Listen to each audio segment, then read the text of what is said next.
श्रावणी पाणी समन्वय बैठक अनुष्ठित। रामचंडी थाना अधीन पुरी जिला गोप ब्लॉक अंतर्गत अन्यतम शैव पीठ बाबा बाली कपिलेश्वर प्रांगण में उन्नयन कमिटी सभापति गोपाल चंद्र बेहरा सभापतित्व में बुधवार अपराह श्रावण पाणी समन्वय बैठक अनुष्ठित हो जाइछि। चलित श्रावण मासरे कपिलेश्वर पीठरे जल अभिषेक निमंते काउड़िया मानक भिड़ अनुमान करा जाउछि।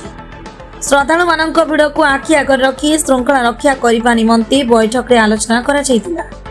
अनुष्ठित यह बैठक रे गोप तहसीलदार जयदत्त आचार्य, निमापड़ा एसडीपीओ जनार्दन पाढ़ी, रामचंडी थाना अधिकारी ममता विश्वाल, वरिष्ठ समाजसेवी रामकृष्ण महांती, तरकोट सरपंच सुशांत परिडा, गोप अग्निसेवा अधिकारी मनोज कुमार पात्र, पूर्त विभाग कनिष्ठ जंत्री अरुण कुमार त्रिपाठी, राजस्व परिदर्शक भीमचरण पूर्ति, सुतन राजस्व निरीक्षक कुंवर मुर्मू, स्वास्थ्य विभाग लाइन विभाग बाली कपिलेश्वर उन्नयन कमिटी संपादक प्रशांत कुमार साहू, वरिष्ठ समाजसेवी निरंजन बेहरा, तरकोर ग्राम कमिटी सभापति दुर्योधन खटोई, बाली कपिलेश्वर मंडल सभापति दिलीप प्रधान, सेवायत संघर सभापति कैलाश चंद्र पंडा और समस्त सेवायत उपस्थित थे।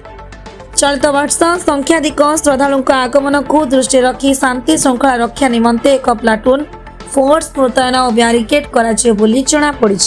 मो ना है रामकृष्ण महांती। आज जो बैठक है जो प्रथम श्रावण आलोचना कौन विषय आलोचना कौन स्वप्न आलोचना टे विषय चलित वर्ष श्री श्री बाली कपिलेश्वर पीठरे श्रावणी जल लगी कार्यक्रम को सुचारू रूपे संपादित करने श्रृंखलित भाव में करने तहसीलदार नेतृत्व में आज बैठक करा एसडीपीओ निमापड़ा आईआईसी रामचंडी परिचालन कमिटीर सभापति एवं समस्त सदस्य लाइन डिपार्टमेंट सदस्य मैंने उपस्थित थे। सबुठ बड़ कथा है कि भाव में इटी हजार हजार संख्यार जो भक्त मान आसवे श्रृंखलित दर्शन व्यवस्था जल लगी व्यवस्था एवं सांस्कृतिक कार्यक्रम में मन बोईवाई विहित व्यवस्था करागला। समस्त लाइट डिपार्टमेंट निज निजर कार्यक्रम को संपादित करने निष्पत्ति निगला। आशा करुचु चलित वर्षर ये श्रावणी कार्यक्रम सुचारू रूप संपादित हो। दिलीप प्रधान तरकोर घर आमर आज्ञा आज जो बाली कपिलेश्वर पीठ जो प्रथम श्रावणी भार जो आज विषय आलोचना कौन विषय आलोचना कौन विषय आज जो चलित वर्षर श्रावणी भार जो आम अच्छी ठाकुर श्रावणी भार कार्यक्रम अच्छी चारिपाड़ी आज प्रथम बैठक है तहसीलदार एसडीपीओ एडिशनल एसपी आईएएस थे बैठक होता केमी सुचारू रूपे यार पानी भार पानी जल लगी हो पार भक्तर समावेश हजार भक्त समावेश शांति शुक्ला हो पार से बैठक होता पीएचडी पानी जल विभाग थे आमर पीडब्ल्यूडी बैरिकेड व्यवस्था थे आमर इलेक्ट्रिक डिपार्टमेंट थे सब डिपार्टमेंट रही आज जो शांति शुक्ला हो पार आम कपिलेश्वर बाली कपिलेश्वर प्रख्यात ठाकुर आम ओडार प्रख्यात ठाकुर कार्यटा केमी समावेश ठीक ठाक हम से आज बैठक होता। मो ना प्रशांत कुमार साहू बाली कपिलेश्वर उन्नयन कमिटीर संपादक अच्छी।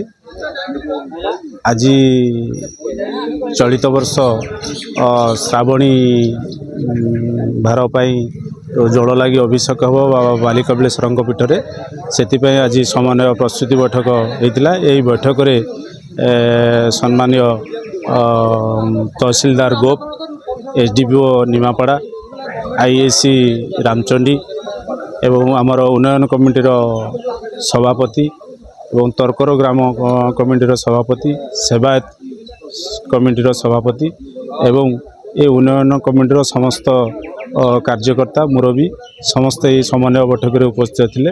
ये गुरुत्वपूर्ण बैठक थिला। ये बैठक रे देउलर नीतिकांति महाप्रभुंर नीतिकांति विषय में विस्तृत आलोचना होता। तापर परे आईन श्रृंखला परिस्थिति से विषय में पुंखानुपुंख आलोचना होता। एसडीपीओ सार एवं आईएसी रामचंडी तांकर सुरक्षाकर्मी जो हिसाब से दवा कथा दवाई प्रतिश्रुति देते एवं आधे थे विद्युत विभाग अधिकारी से विद्युतकरण किभली ढंग से सुबंदोबस्त हम से विषय में आलोचना होता एवं पानीय जल विषय में आलोचना होता। तरकोर सरपंच ତାଙ୍କର ପାନୀୟ ଜଳ କିଭଳି ଯୋଗାଣ ହେବ ସେ ବ୍ୟବସ୍ଥା ମଧ୍ୟ ସରପଞ୍ଚ ଦାୟିତ୍ୱ ବହନ କରିଥିଲେ ଏବଂ ଆ ପରେ ପରେ ସ୍ୱାସ୍ଥ୍ୟ ବିଭାଗ ମଧ୍ୟ ଗୋପ CSCର ଅଧିକାରୀ ଉପସ୍ଥିତ ଥିଲେ ଏବଂ ସ୍ୱାସ୍ଥ୍ୟ କିଭଳି ବିଭାଗ ତରଫରୁ କିଭଳି ସ୍ୱାସ୍ଥ୍ୟ ସେବା କାଉଡ଼ିଆ ଭକ୍ତମାନଙ୍କୁ ଯୋଗାଇ ଦିଆଯିବ ସେ ବିଷୟରେ ମଧ୍ୟ ଆଲୋଚନା କରାଯାଇଥିଲା ଏବଂ ବ୍ୟାରିକେଟିଂର ବ୍ୟବସ୍ଥା ଆମର PWD କୋଣାର୍କର ଜେଇ ସାର୍ ମଧ୍ୟ ଉପସ୍ଥିତ ଥିଲେ ଏବଂ ବ୍ୟାରିକେଟ୍ ହେବ ଏବଂ ଏହି ସବୁ ଶୃଙ୍ଖଳା ବିଷୟରେ ଏବଂ ଗୋପ ଅଗ୍ନିଶମ ବିଭାଗର ଅଧିକାରୀ ମଧ୍ୟ ଥିଲେ ଅଗ୍ନି ନିରାପତ୍ତା କିଭଳି ହେବ ତାପରେ ମଧ୍ୟ ଦୃଷ୍ଟି ଦିଆଯାଇଥିଲା ଏବଂ ମିଟିଂଟି ବହୁତ ସୁରୁଖୁରୁ ସହିତ ହୋଇଥିଲା ସମାପନ ହୋଇଥିଲା ଏବଂ ଆମେ ଆଶା କରୁଛୁ ବାବା ବାଲିକପିଳେଶ୍ୱର ମହାପ୍ରଭୁଙ୍କ ଅପାର କରୁଣାରୁ ତାଙ୍କର କାର୍ଯ୍ୟ 4ଟି ସୋମବାର ପଡ଼ୁଛି ଗୋଟିଏ 3 ତାରିଖ ଏବଂ ତାର ପରେ ପରେ ଦ୍ୱିତୀୟ ସୋମବାର 10 ତାରିଖ ଏବଂ ତୃତୀୟ ସୋମବାର 17 ତାରିଖ ଏବଂ ଚତୁର୍ଥ ସୋମବାର 24 ତାରିଖ ଇଏ ଶାନ୍ତି ଶୃଙ୍ଖଳାର ସହ ସମାପନ ହେବ ବୋଲି ମୋର ମହାପ୍ରଭୁଙ୍କ ନିକଟରେ ନିବେଦନ ପ୍ରାର୍ଥନା କରୁଛି ଏ ପର୍ବ ଶାନ୍ତି ଶୃଙ୍ଖଳାର ସହିତ ସୁଚାରୁ ରୂପେ ସମାପନ ହେବ। ବ୍ୟୁରୋ ରିପୋର୍ଟ ସାଇ ସତ୍ୟ ନ୍यूज।